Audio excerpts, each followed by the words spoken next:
You're now locked into Zone 32. Max Mercado, Grant Durflinger, Jake Miller. Only on NeutralZoneInfractions.com. NZI Properties. And ladies and gentlemen, we're back at it again. It's the Zone 32 podcast presented to you by Neutral Zone Infraction. Follow us on Twitter at NZI Properties and online at NeutralZoneInfraction.com. It is episode 8, Thanksgiving week. We have a lot of ground to cover as always. Now we're going to start right off the bat and skip the introductions because we've had breaking news as of Tuesday.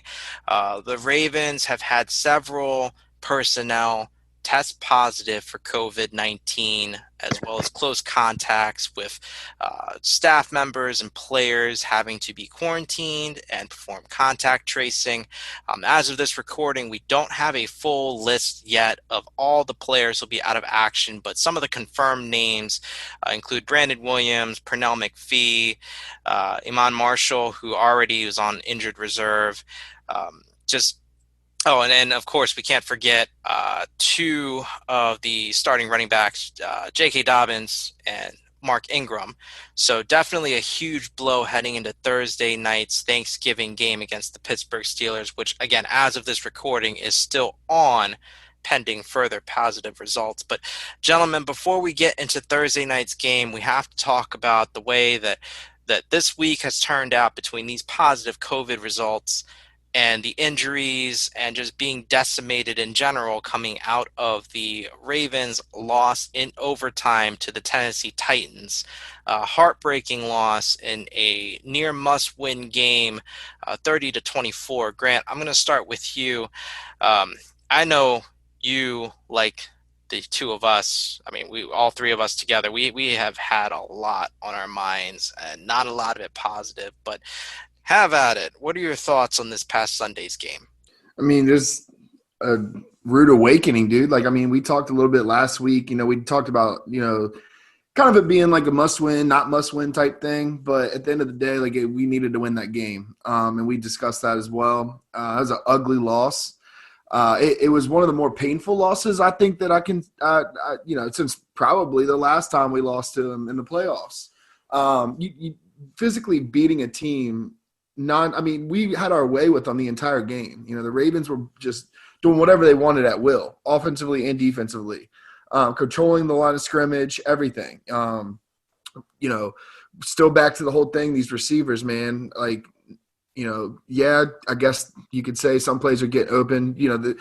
This is going to be a whole different side of it, of everything. But people being, the whole Ravens fan base kind of dividing itself as to Lamar, anti-Lamar, or whose fault it is or whatever. People getting called out. Like, dude, everybody's got their own opinions on everything. At the end of the day, nobody's executing. You can't blame it all on Lamar. He's doing everything that he can do with what he's got. People are saying, well, he should have hit this guy. Yeah, you noticed that after you watch 3 replays to see the guy wide open on the sidelines. But with the interior line the way it is, granted, the line did better than I thought we're going to do. But, when you look at that, it's like, dude, okay, go back and watch that play a 4th time, and Lamar's got somebody in his face. He's making a quick read. He doesn't have time to get to that 2nd and 3rd progression. So, like, it's a lot of different factors into one thing. I think there were, some positives that came out of everything with the game. I thought that, Makari played well. Of course, Bozeman, I like him at right guard. He looked really good. It's shuffling. It's a trial and error. The players have come out vocally yesterday, saying, if you want to jump off, basically. I've been with this team. I've ridden with this team since I was 12 years old. Like, I'm 34 now. So, like, I've seen it all. I've seen all the bad quarterback play. I've seen the bad coaching decisions. I mean, I sat there and watched us, lose to an 0-15 Miami Dolphins team because Brian Billick wanted to kick a safe field goal on the half-yard line instead of punching in to win the game. Like different things like that we've lived through, we've seen, we've gotten smoked in multiple primetime games. I went to a game against Peyton Manning and the Colts in 30-degree weather, freezing rain, and they went up. That was the Anthony Gonzalez game. They went up like 28-6 or 28-6 or something at halftime, or 35-6 or something. We got out of Dodge. Like, there's different games that we've all been through. The seasons unfold how they unfold, but guess what? That's why they play 16 games. The game itself, it should have been a W flat out. We went back to old Ravens football where you get up big on somebody, then we just play it cool and try to play it safe. You have the weapons, the athleticism. You're beat up on the line of scrimmage. You got all this COVID stuff going on. Like, take advantage, run it up. Like, don't lay off at all. And I don't understand with having a competitive mentality how coaches half the time don't want to do that. And it's like, let Lamar be Lamar. He already has zero freedom within the line of scrimmage. People are like, why did he run that play? Why didn't he do this or that? He doesn't have the freedom. They don't let him sit there and make audibles, make checks, make adjustments. He gets what he gets, and then he has to make it work. He might shift between a run and a pass, but that's you do that in Pee Wee as far as an audible at the line of scrimmage. So, he gets a lot of hate. Yeah, he should make some of these throws. Yeah, he does need to play a little bit better, but I think he's playing phenomenal for what he's got working with. And, the Titans are a good team. The Titans are the Titans. They're a playoff team. They're coached very well. They're an aggressive team. They're gritty. They run the ball hard. They control the line. They play football. They don't try to get cute. When they get cute, it's technical. If they do run a trick play, it's well designed. They set you up for that trick play, and it works. That's what coaching is. You make the next play to set up for the future. And our coaches play to play. How many times are we going to run the ball on first down? I'm getting so sick and tired. Or running a play action when the run's not successful. What are you doing besides throwing your timing off? And I'm not a coach. Yeah, I'm not getting paid. But, they get paid. And for me as a casual fan that loves the game of football and I know how to scheme things, I can sit here and tell you that. But it's football. We got games left. We're not out of it. The COVID stuff scares me for Thursday because the Steelers are hot. They're on fire. They're a tough team. And I don't know what's going to happen. I feel like that the game could get canceled if even one more person gets positive. But, it was a shitty loss. We just got to grow from it. But everybody needs to pump the brakes. I mean, have I said myself, yeah, we'll get smoked on Thursday? Yeah, if we go in with it is a rivalry game. We've all seen Ryan Mallett go in and win. But the way that we're playing right now and the way the confidence the Steelers are playing with, if we don't come out hot and no mistakes, I'm talking stupid holding penalties, dumb penalties down the field on defense, we don't get breaks on those calls. So we have to be even more disciplined than other teams. So, I think it's possible that we can win. It's any given Sunday or Thursday. But, we gotta step on the gas, and we got to step on the gas now. Now, Jake, your turn. I want you to unpack for me what you saw coming out of Thursday's overtime loss, and just generally speaking, the state that the team is in currently after, what is it, a 2-game skid, 3 out of 4 now? That's correct. We've lost 3 of the past 4 games. I still think they're going to the playoffs, probably at 11-5, maybe 10-6. But if they do get there, they're getting knocked out early. This team doesn't know how to finish, and it's frustrating. They continually beat themselves. Good teams don't beat themselves. Other teams have to beat them in order to do so. Pittsburgh doesn't beat themselves. New England back in the day didn't beat themselves. You had to play perfect in order to beat them. Same thing with Kansas City. This team, on the other hand, you can go back to Pittsburgh. 4 turnovers, all the costly penalties. Bad officiating aside, you're committing dumb penalties. You're turning the ball over at inopportune times. You're experiencing miscues like the bad snaps, especially in New England, even in Indianapolis, which I was there. They're beating themselves consistently. Receivers aren't consistently getting open either. Teams are sitting back, playing more zone, having all 11 watch Lamar. So if he scrambles to the right, everyone's pursuing him. And receivers aren't getting open in the zone, which is insane. Back in the day, the Joe Flacco-led Baltimore Ravens, you kind of welcome zone coverage just because the receivers are at least get open in zone. They couldn't separate man to man. Now, you can't find holes in the zone because it's, I guess, a lack of patience. Also, the interior of the offensive line has been much maligned for most of the year, and deservedly so. Makari did play well on Sunday. No bad snaps. Not many pressures that I'm aware of. Of course, I'm also a layman who's just sitting there watching the TV telecast, so I could very easily be wrong when I make an assertion like that. But even so, with all the shuffling going on, losing a Hall of Fame right guard in Marshall Yanda due to retirement, Ronnie Stanley being out for the year because TJ Watt fell into his knee. Then Tyree Phillips going on IR, but he's designated to come back, so he might come back, which would be cool. But I mean, the shuffling along the offensive line, Lamar doesn't trust any of his receivers outside of Mark Andrews, and obviously he's a tight end. I mean, he hasn't trusted any of his weapons. The running game hasn't quite been there. Yeah, they're the number one rushing attack in the NFL, but there's no they used to dominate teams on the ground last year. They're not doing the same thing. They're running well, and they're still leading the league in rushing, but it's not the same kind of dominance as it was a year ago, which I mean is bound to happen when you lose a couple of key players. But it's not all on Lamar. Yes, he's regressed, but it's not on him, not necessarily on him. I mean, what else are you going to do when your number one receiver is Willie Snead? He's a nice player, but he's no number one by any stretch of the imagination. And they're essentially having him make chicken salad out of chicken shit with the cast around him. Defensively, I don't understand why the hell the collapse happened the way they did. The DB's playing off. I've never liked that 'cause Baltimore historically has always been a team that prides itself in big physical corners that bully you at the line. Yet, of course, teams have adjusted to that by getting in bunch formations to where you get one DB to press in the slot and then another to play over the top and play off. And Marcus Peters kept getting burnt by that little corner route that Corey Davis would run. Just quick little inside move, then go outside. Consistently got beat like that. The tackling was horrible in the fourth quarter. Early on in the game, it was fine because Derrick Henry did nothing up until the fourth quarter. And then he got loose, and they couldn't tackle A.J. Brown, which got to credit Tennessee. They're a team that prides themselves in big physical players along the skill positions. A.J. Brown's, 6'1", 220, if I'm not mistaken. Kind of like an Anquan Bolden, but a little faster. Derrick Henry's a grown-ass man. You see the social media picture that went around with he and Mark Ingram, where Mark Ingram looked small compared to him. I mean, they wear teams down, and you got to give his hats off to them. But, I mean, you're up 2 scores. You invested all this money into the defense for them to give up and collapse the way they did. It's unacceptable. And at this point, it wouldn't surprise me if they lost to Pittsburgh.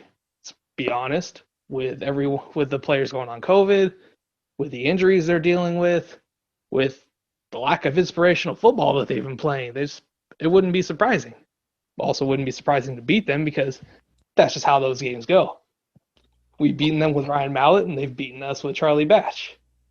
That is what it is. I'm glad you mentioned the whole not playing inspirational football thing. So we have all gone back and forth with our fellow writers about this, and I think the conclusion we can come to as we turn the page to Thursday night's primetime matchup on NBC against the Steelers is that you can't tell the whole story of Lamar Jackson's season by just statistics. But you also can't tell the whole story just by the eye test. So I think the truth is somewhere in the middle. And we're going to define the word regression here as we get into this conversation.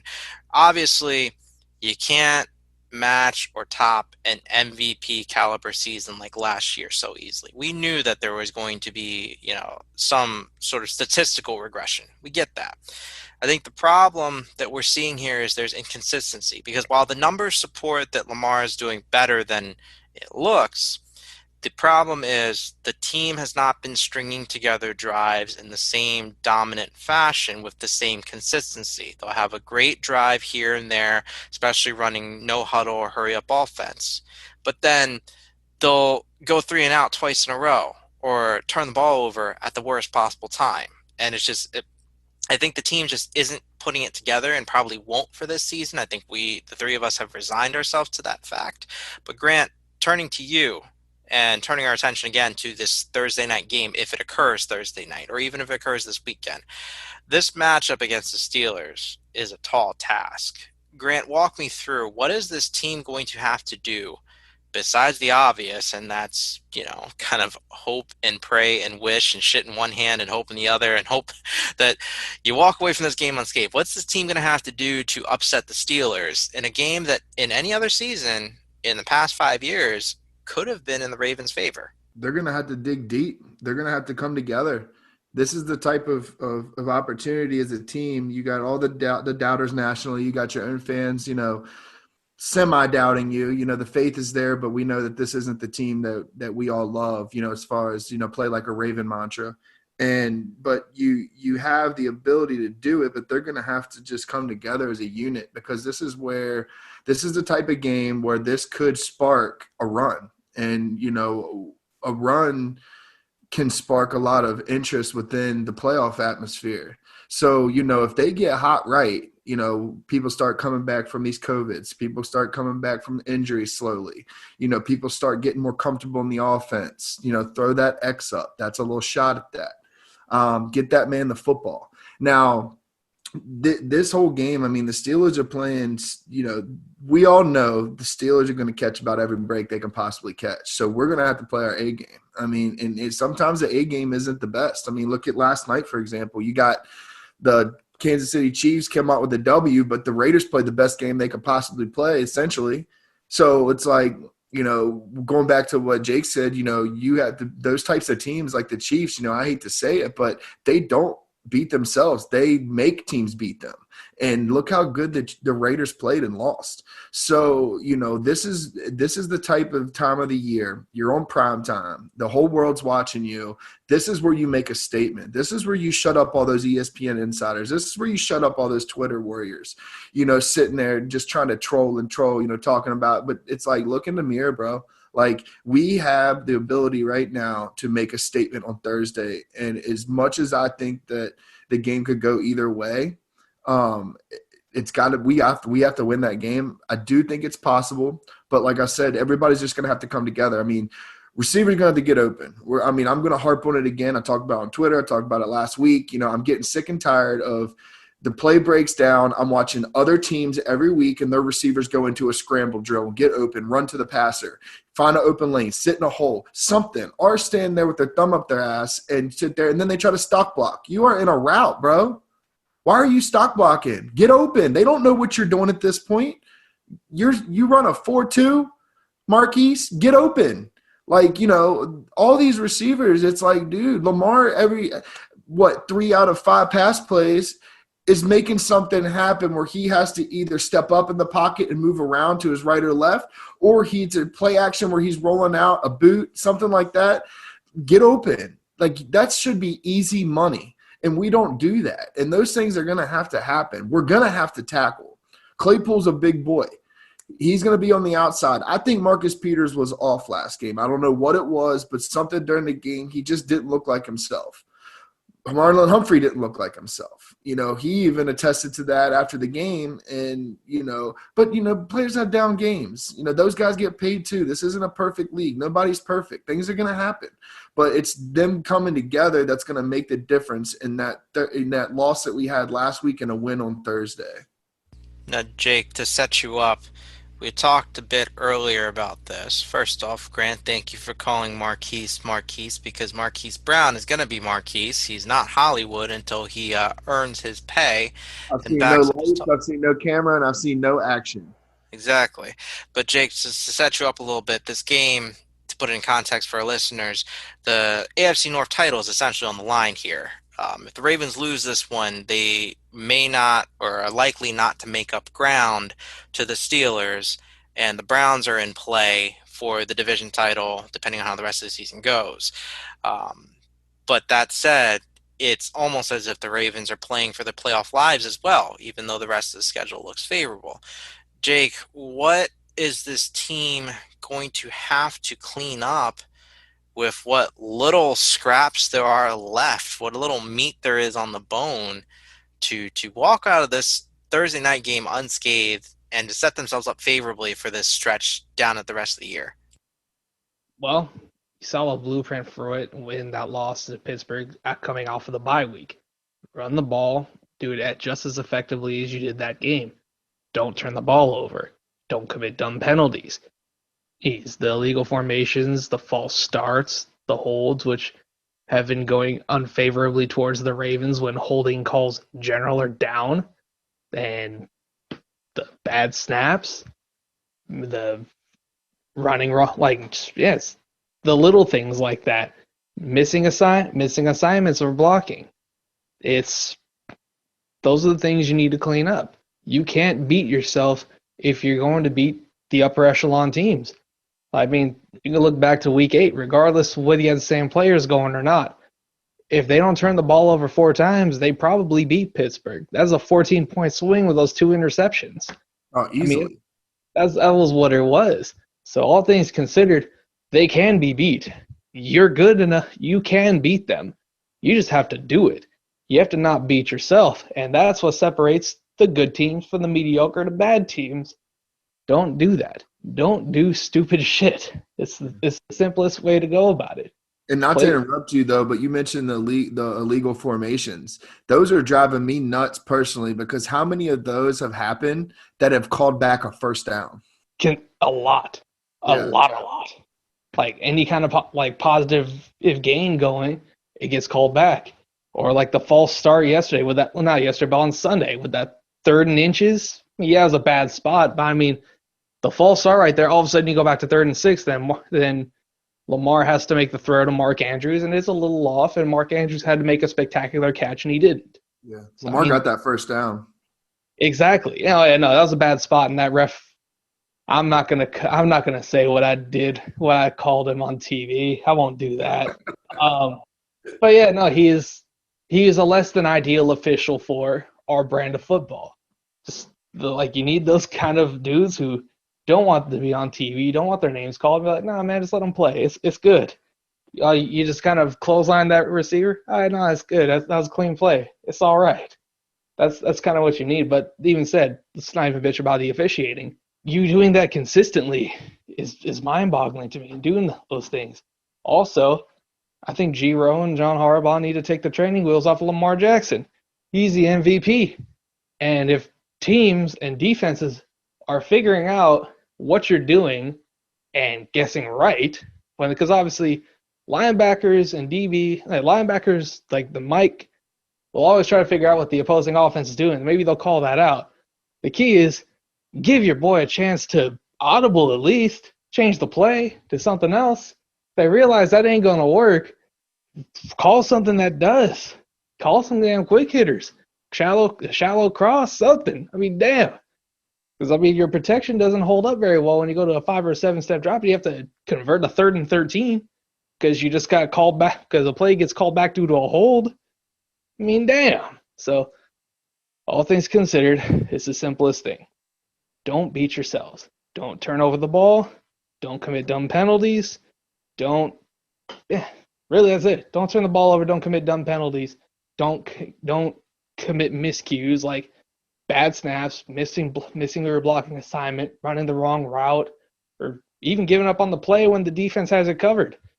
Was it Marquise and Devin Duvernay can both run between the 4.2s and 4.4s. You have a couple burners on the outside, so when Lamar's going to scramble, he can hit someone deep. You have a chance. But if you're just going to stand there, that's a problem because then nothing's going to get done. All of a sudden you become a blocker. Don't treat him like that. He doesn't want to run. He even says that. He consistently tries to look down the field even when he could get a 15, 20-yard gain. He doesn't want to do that. But all things considered, that's what you need to do. Don't do anything stupid. Well, guys, hopefully no one does anything stupid in this game, whether or not it's played Thursday night or Sunday. So we're going to keep our eye out for a potential schedule change, but regardless, this is going to be a mash unit heading into Pittsburgh. So to wrap up, just a couple of quick hits for this week's NFL action. Of course, you have your traditional Thanksgiving games with the Detroit Lions starting the day hosting the Houston Texans. The Dallas Cowboys host the Washington football team at 4:30 thereafter in a battle for pole position in the NFC East. Then we turn our attention to Sunday's action, highlights including the Arizona Cardinals and Kyler Murray visiting the surprisingly 3rd place New England Patriots and Cam Newton, with the Patriots looking to keep pace in the AFC East. You've got PJ Walker and the Carolina Panthers visiting the Minnesota Vikings in NFC action. One of the highlights of the afternoon and only the second of 3 matchups between winning teams, an AFC South battle potentially for the division, the Tennessee Titans visiting the Indianapolis Colts. You have Justin Herbert Herbert and the LA Chargers visiting Josh Allen and the Buffalo Bills. And then we turn our attention later at 4:25 in the afternoon Eastern. We've got the third of three and only three matchups between winning teams, with the 9-1 Kansas City Chiefs visiting Tom Brady and the 7-4 Tampa Bay Buccaneers. Sunday Night Football sees the Green Bay Packers hosting the Chicago Bears in a must-win for Chicago to keep pace in the NFC playoff race. And on Monday night, you've got the Seattle Seahawks and MVP candidate Russell Wilson at 7-3 visiting the Philadelphia Eagles at 3-6-1 on life support, with the potential to maybe lose the NFC East outright if they drop this crucial contest, with either Washington or Dallas getting a leg up within that division with only a few games left to play. So, guys, I want to thank you again for joining me, and I want to thank the listeners for joining us again this week, as they do every week. This has been a special Thanksgiving edition, episode 8 of the Zone 32 podcast. More all 32 coverage next episode, we promise. But in the meantime, I hope you guys have a great holiday. Stay safe. We'll see you on the other side. Thanks for listening. Have a great rest of your day. See ya, turkeys. Turkey's overrated. Eat tri-tip. Max, Grant, Jake. Zone 32. Only on NeutralZoneInfractions.com. NZI Properties.